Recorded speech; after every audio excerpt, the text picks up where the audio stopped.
They said I was nothing, a janitor's daughter who didn't deserve to breathe their air. They humiliated me, stole my work, and left me for dead. But what they didn't know, I was about to build an empire that would bring them all to their knees. This is how I made billionaires beg. If you love stories of ultimate revenge and justice, you're in the right place. Hit that like button and subscribe, because what happens next will shock you. My name is Iris Blackwell, and 3 years ago, I was invisible. I worked night shifts at Titanium Global, one of the most elite tech investment firms in the country, while executives in $1,000 suits walked past me without a glance. I mopped their floors and emptied their trash bins. My mother had been a janitor too, and she raised me alone after my father left. She died when I was 19, leaving me with nothing but her work ethic and a belief that intelligence could break any barrier. I was 22, living in a tiny apartment that smelled like mold, working 60-hour weeks just to survive. But every night during my breaks, I taught myself to code. I studied finance, algorithms, artificial intelligence. While they slept in their penthouses, I was building something extraordinary. I had created an algorithm called the Nexus Protocol. It could predict market crashes and surges with 93% accuracy by analyzing patterns that human traders missed entirely. I spent 6 months perfecting it, testing it against historical data, watching it succeed again and again. This wasn't some fantasy. This was revolutionary technology that could change everything, and I knew exactly what to do with it. Titanium Global had been struggling with their AI division for 2 years, bleeding millions trying to develop something that actually worked. I had their solution. I requested a meeting with the CEO, Victoria Crane, through every channel I could find. It took 47 emails and 3 months of persistence before someone finally granted me 15 minutes. The day of that meeting, I walked into the executive boardroom wearing my best outfit, which was a faded blazer I'd bought at a thrift store. Around that table sat Victoria Crane, a woman known for crushing competitors without mercy, and her VP of technology, Sebastian Wolf, a man whose arrogance could fill stadiums. I presented my algorithm, explained how it worked, showed them the data. For 20 minutes, I poured my heart into that presentation. When I finished, there was silence. Then Sebastian laughed, not a polite chuckle, but a cruel, mocking laugh that echoed off the marble walls. "You're a cleaning lady," he said, leaning back in his chair like he was watching a comedy show. "And you think you've created something our team of MIT graduates couldn't? This is adorable." Victoria didn't even look at me. She was scrolling through her phone. "Security, please escort Miss Blackwell out. And let HR know she's terminated for wasting executive time and accessing company resources inappropriately." I tried to protest, tried to explain that I'd used my own laptop and my own time, but 2 security guards were already lifting me from my chair. They walked me through that office like I was a criminal, while employees stared. Sebastian called after me, "Stick to what you know, sweetheart. Mops and buckets." 2 weeks later, I was homeless, blacklisted. No company would hire me after Titanium Global flagged my record. I was sleeping in a women's shelter, standing in food lines, wondering if my mother had been wrong about intelligence mattering. Then I saw it on the news. Titanium Global was holding a press conference, and Sebastian Wolf stood at the podium, announcing their revolutionary new AI system for market prediction. As he described it, my blood turned to ice.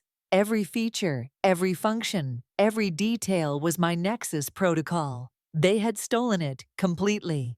Sebastian was being promoted to Chief Technology Officer for his innovative breakthrough. The company's stock skyrocketed, adding $4 billion to their value overnight. And I had nothing.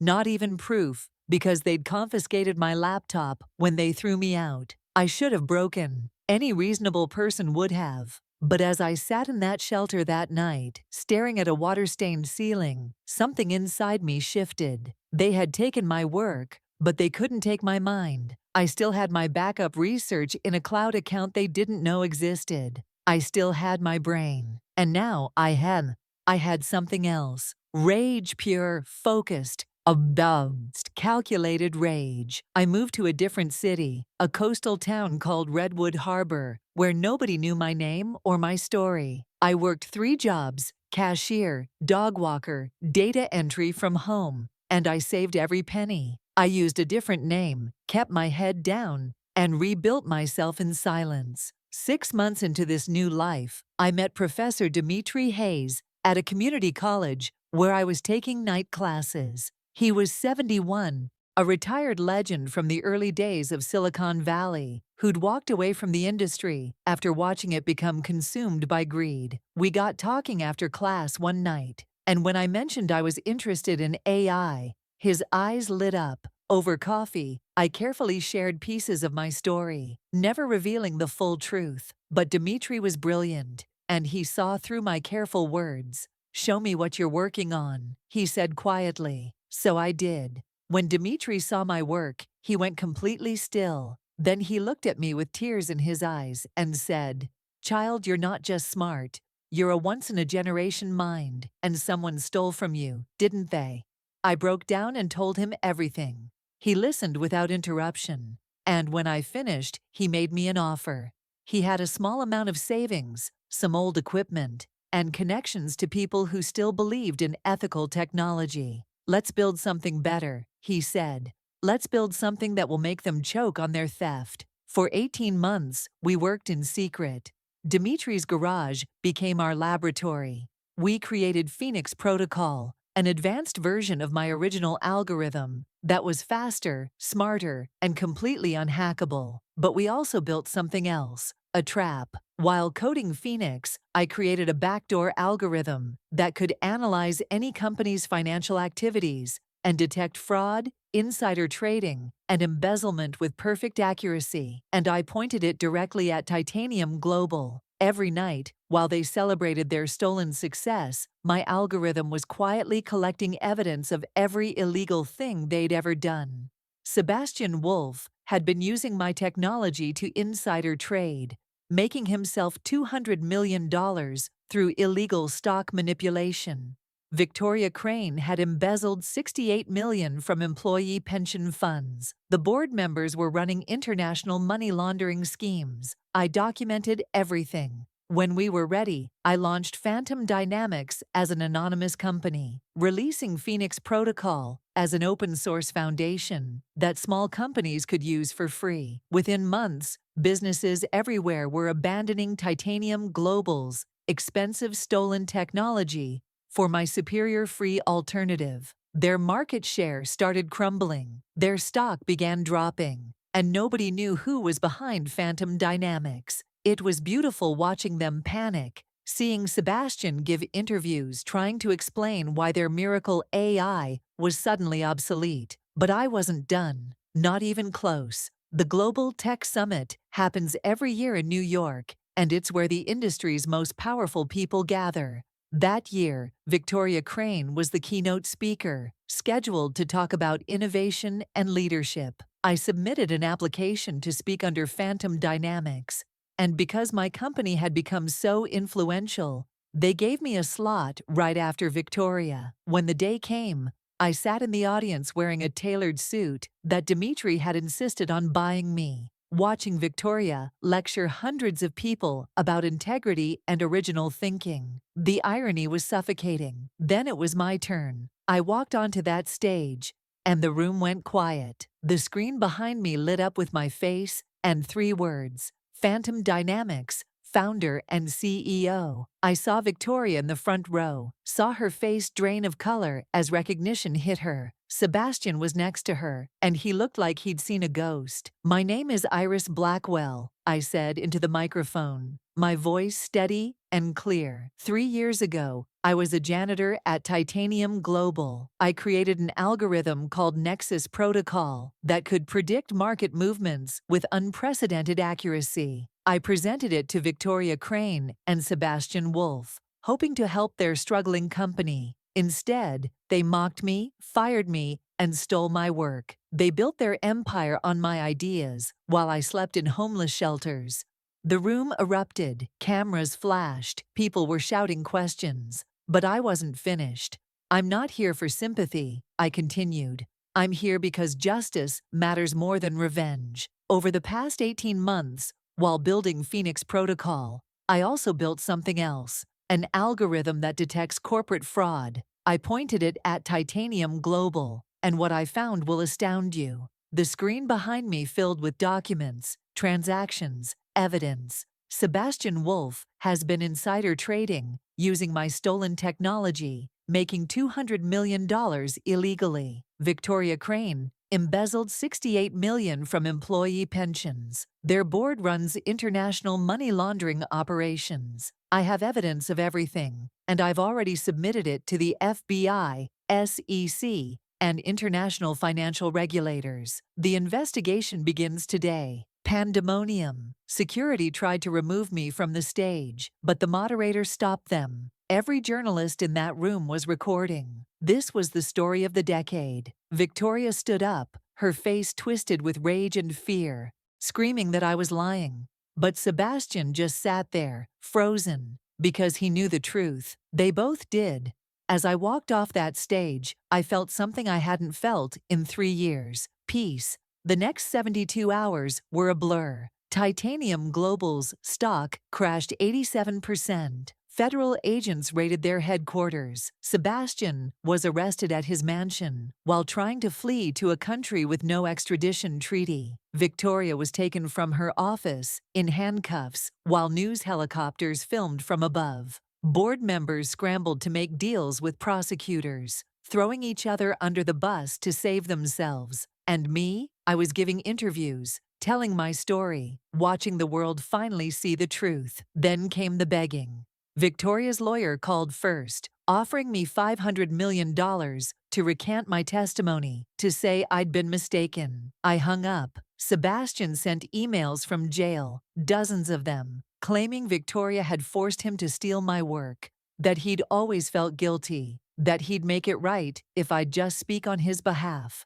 I deleted every message without responding. But the most pathetic moment came when 3 board members showed up at my office unannounced. These were men who'd sat in that boardroom 3 years ago, watching me get humiliated, saying nothing. Now they stood in my lobby, and when my assistant brought them in, they literally got on their knees. "Please," one of them said, a man named Christopher Laurent, who was worth $2 billion. "We have families. We'll lose everything. Tell the prosecutors we weren't involved in the theft, that we didn't know." I looked at them, these powerful men groveling on my carpet, and I felt nothing.